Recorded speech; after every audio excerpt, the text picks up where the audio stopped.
Iyi filimi ya John Wick irarenze ku rwego udashobora kwiyumvisha. Ibaze ko mbere yuko batangira gushutinga amashusho y'iyi filimi babanje gufata umukinnyi wayo w'ibanze Keanu Reeves bakamujyana kwiga imbunda mu gihe kigera mu mezi 5 yose. Ndimo gukora research kuri izi filimi za John Wick ari ikintu cyanangaje.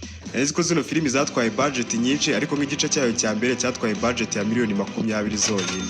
Kikimara kugera ku isoko cyinjiza box office iri hejuru. Tugiye kurebera hamwe uburyo zino filimi zakozwe, ibintu bitangaje byabereye kuri seti zayo. Reka tubane muri kino kiganiro. Ubundi iyi filimi ya John Wick yasohotse mu 2014 isohoka directizwe na Chad Stahelski. Umukinnyi wayo w'ibanze yari kuba Keanu Reeves kandi yari kubiri mu bwoko bwa action. Bajya kuyikora bari barateguye budget ya miliyoni 14 gusa ntabwo bari babizi ko aya mafaranga azaba abana makeya. Kugeza ubwo umushoramari Eva Longoria yinjiramo agashoramo izindi miliyoni 6 zose z'amadolari. Mbere yuko tuvuga kuri behind the scene n'ibintu bitangaje byabereye kuri set y'iyi filimi, ubundi iyi filimi ivuga ku mugabo John Wick uba waravuye mu gatsiko k'aba hitman. Aba ba hitman babishyurwa ama contract bakajya kwica abantu. Uyu John Wick ajya kwibera mu mujyi wa New York ari hazana gupfishiriza umugore Helena, ariko mbere yuko uyu mugore apfa amusigira impano ariyo yakabwa ka Dice. Umunsi umwe John Wick arimo kwigendera mu modoka ye aza guhura n'aba gangster b'Abarusiya. Muri abo ba gangster barimo umuhungu Joseph Chazov uhita ukunda imodoka ya John Wick agashaka kuyigura, ariko uyu John Wick akaza kubyanga. Muri iryo joro John Wick aba yanze kugurishamo imodoka yiwe. Uyu Joseph Chazov we n'agatsiko kiwe baza kwataka John Wick. Muri uko kumwataka muri iryo joro baramukubita ku rwego ruri hejuru, bakica imbwa yiwe bakaniba n'imodoka yiwe. Iyi niyo nguru iyi filimi ya John Wick ishingiyeho. Mu gukora iyi filimi bari bafashe risk ikomeye cyane. Gukora script ya filimi yawe wicamo imbwa, ibi aba ari ibintu bishobora gutuma uhomba cyane kuko abanyamerika bakunda pets zabo. Ikintu cyose cyerekana violation ku nyamaswa cyane cyane ama pets kiba gishobora gutuma uhomba ku rwego rudasanzwe. Ibi director Chad w'iyi filimi yari abizi. Yahisemo gufata iyo risk avuga ko n'ubundi nimba abantu bashobora kugera kure kubera ama pets yabo, ubwo iyi filimi irimo kuri kwinshi. Mbere yuko batangira gushutinga iyi filimi, uyu Keanu Reeves ariwe John Wick babanje kumujyana kumutoza kuko amastandi yiwe yose yari kuza kuyikorera. Muri scene za John Wick ari tekinike nke yari kuza gukoresha z'ingenzi. Yari kuza gukoresha jiu-jitsu, judo, close quarter combat na practical gun training.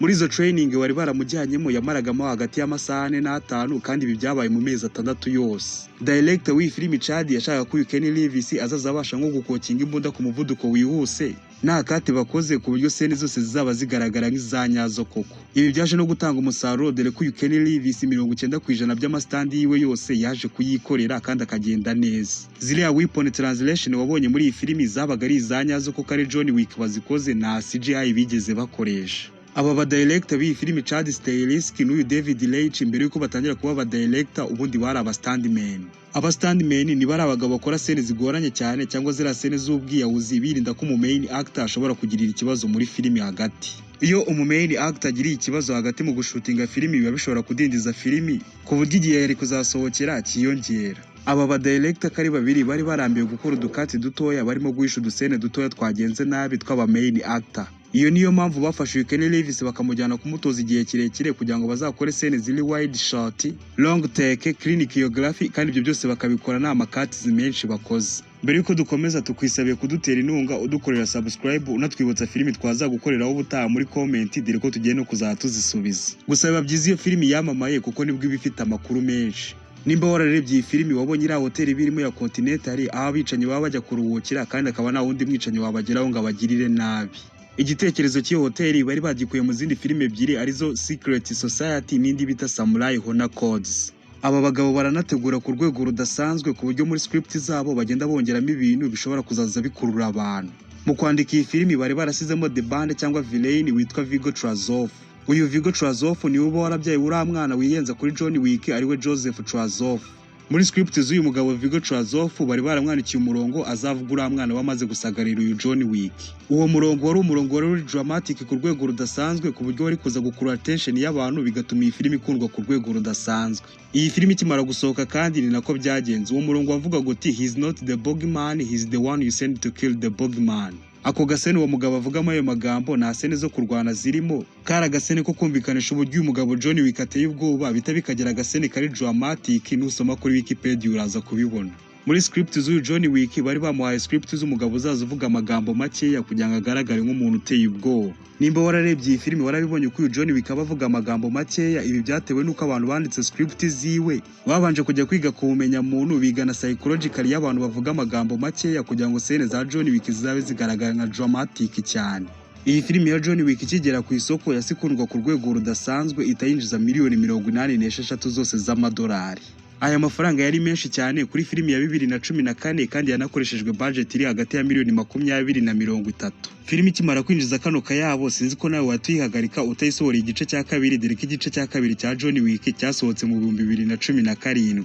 Cyo cyasohotse gifite amasaha 2 kina directinzwe na wa mu director wakoze igice cya mbere. Kubera ukuntu igice cya mbere cyari kimaze gukundwa, iyi filime yo yagiye gukorwa none ifite abashoramari, dore ko yagiye gukorwa ifite budget ya miliyoni 40 z'idolari. Mu kwandika script z'iki gice cya kabiri bakoze uko bashoboye ku buryo kizatangira neza nk'aho igice cya mbere cyarangiriye. Bananditse script neza ku buryo John Wick azagaruka muri yasi yiwe yo kwica abantu kugira ngo filime izabone scene nyinshi za action. Muri iyi filime hazamo umugabo Santino D'Antonio uba warafashije John Wick kuva mu isi y'ubwicanyi. Uyu Santino kugira ngo afashe John Wick kuva muri isi y'ubwicanyi babanza gukora isezerano yuko ikindi kintu cyose azamusaba azakimukorera. Aba bagabo baba banajya kure bagakora amamarike ku buryo igihe cyose azashaka kukwishyuriza azaza akakwereka iyo marike, hanyuma nawe ukamukorera ikintu cyose ashaka. Uyu Santino agaruka aje gusaba uyu John Wick favor, uyu John Wick akabyanga kubera ko abazi ko bizamugarura mu isi y'ubwicanyi.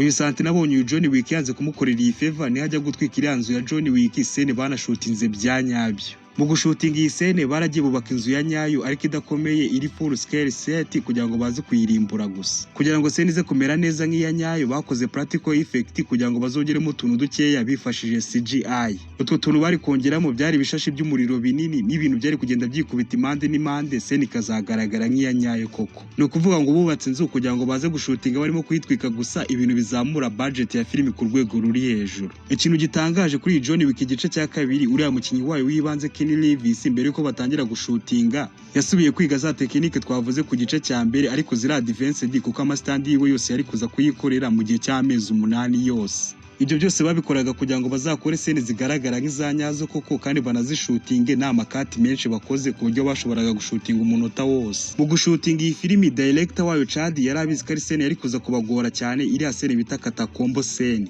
Iyo yari se naho John Wick amaze kwica Gianna, hanyuma na Santino amaze kumugambanira, hanyuma uyu John Wick agahitamo guhungira hasi muri za tano mu mihanda y'i Roma.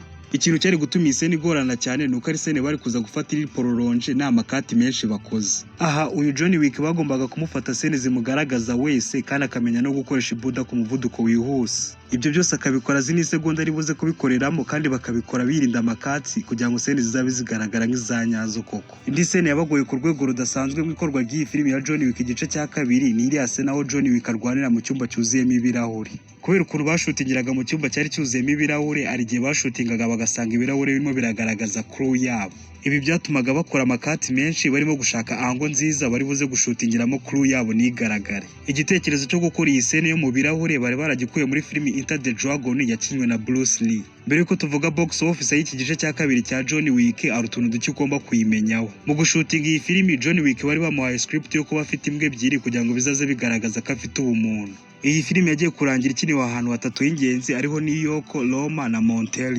Mwirangira ry'iyi filime uyu John Wick yica Santino amwiciye muri ya hoteli biba bitemewe ko wakiciramo umuntu ariyo The Continental. Bivuze ko uyu John Wick aba yisha amategeko agenga aba bicanyi, ari nabyo byasetinze igice cya gatatu. Iki gice cya kabiri cya John Wick kikigera ku isoko cyase gikundwa ku rwego rudasanzwe kitakinjiza box office ya miliyoni 171. Nukuramo miliyoni 40 bashoye uratubona ko bungutse miliyoni 131 zose z'amadolari. Igice cya gatatu cy'iyi filime nacyo gitangirira neza nk'ahantu igice cya kabiri cyarangiriye. Uyu John Wick aba amaze kwica Santino bita binatuma abicanyi bose bo ku isi batangira kumuhiga. Mu gushutinga iyi filime iriya scene yo kurwanisha ibyuma iri muri scene zagoranye ku rwego rudasanzwe, dore ko yabatwaye ibyumweru 2 byose. Bakoreshaga ibyuma bya plastike kuri ziriya scene zo kurwana begeranye, hanyuma igitangaje kuri ziriya scene zo guterana ibyuma bakoreshaga ibyuma bya nyabyo. niyo mpamvu zino sene zamaze igihe kirekire barimo kuzikora ibyumweru bibiri byose kugira ngo birinde ko ari umuntu wazabikomerekeramo. Ibyo byose kandi byabaga kuri sene itazanarenza umunota umwe urimo kuyireba kuri screen yawe.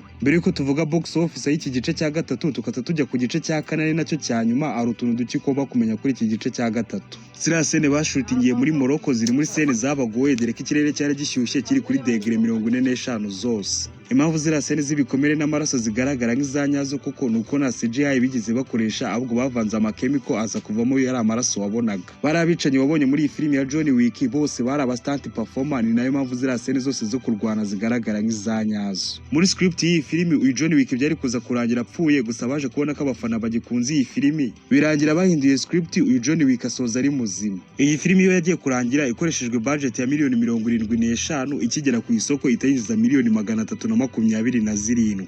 Nubikarikiratinga neza urahita ubona ko ubungutse inyungu ya miliyoni 252 zose. Aya mafaranga ni menshi koko. Muri iki gice cya kane cya John Wick uyu Keanu Reeves yagarutse ari umukinnyi w'imena, gusa bari basizemo n'undi munyabigwi ari we Donnie Yen. Muri iyi filimi uyu Donnie Yen bari bamuhaye style yo kuza kurwana ari impumyi, bimwe mu bintu byasizemo creativity muri iyi filimi. Bitandukanye n'ibindi bice, muri iki gice John Wick yari kuza kurwana adashaka kwihorera ahubwo arimo gushaka ubwigenge. Mu gushutinga iyi filimi Arsene bari babizi ko izabagora ku rwego rudasanzwe, aho uyu John Wick agenda yurira escalier ari nakagenda ahura n'abanzi. Mu gushutinga iyi filimi uyu John Wick yuriye escalier 220 zose ari nakagenda arwana. Mu gushutinga iyi scene Arsene aho John Wick ikubita hasi akamanuka zino escalier zose aba amaze kurira. Mu gushutinga izo scene zo kumanuka hasi yibarangura bazikinye bya nyabyo, gusa ntago ari Keanu Reeves wazikinye ahubwo bazanye umustunt double. Uyu mustunt double bari bazanye yasaga neza nka Keanu Reeves ku buryo nuzaba urimo kureba iyi filimi utazamenya ko ari umustunt double wari urimo kumanuka hariya. Aba DOP b'iyi filimi nabo bafatiraga kamera kuri angle nziza ku buryo udashobora kubona akantu gatandukanye uyu Keanu Reeves n'uyu mustunt double. Iyi filimi ya John Wick yagiye kurangira ikiniwe hafi ahantu hatanu h'ingenzi ariho Paris, Berlin, Osaka, New York na Jordan. Nicyo gice cya John Wick kirekire dore ko gifite amasaha 2 n'iminota 49. Ni nacyo gice cya John Wick cyahenze dore ko cyatwaye miliyoni 100 zose z'amadolari. Ni nacyo gice cyinjije box office iri hejuru dore ko cyinjije miliyoni 447 zose. Wowe twabanye muri kino kiganiro ndagushimiye cyane.